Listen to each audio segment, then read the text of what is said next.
let's see this. If Ravi would have increased his car speed by 50%, then he might have saved 15 minutes. Calculate the actual time taken to cover the distance. So they are saying that Ravi is initially covering some distance, right, at a speed, let us assume s, which is not given, and let us say t is the time taken to cover that distance.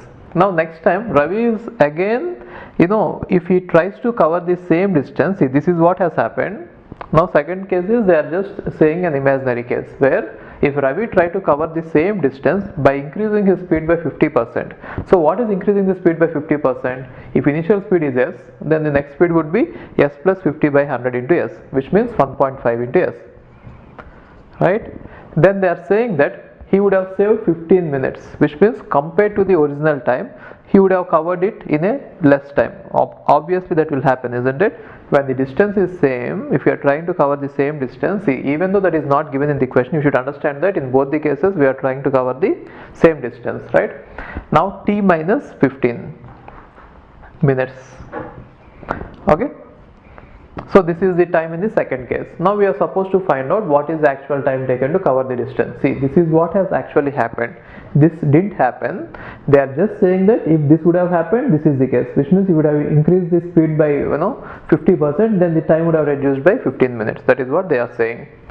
Okay. Now since the distance is constant, how do you know it? Intuitively you can know, right? Since the distance is constant, you can apply this law. So d equal to, this formula is s into t. Since distance is constant, I can write it as s1 into t1 equal to s2 into t2, or if you didn't understand this, you could write d equal to s1 into t1 for case 1 and d equal to s2 into t2 in case 2. In both the cases, since the distance is same, I am leaving it as d only. Now you divide first equation by second equation, right? Then what you get? s1 into t1 divided by s2 into t2 equal to 1. So from that I can write it as s1 t1 equal to s2 t2, right? Or since the right hands or left hands are equal, you can equate these two. Okay, so anyway I got this.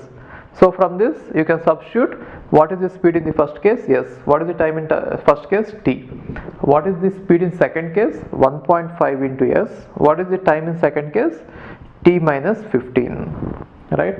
So s and s will get cancelled away. Then what happens? 1.5 so t equal to 1.5t minus 1.5 into 15, right?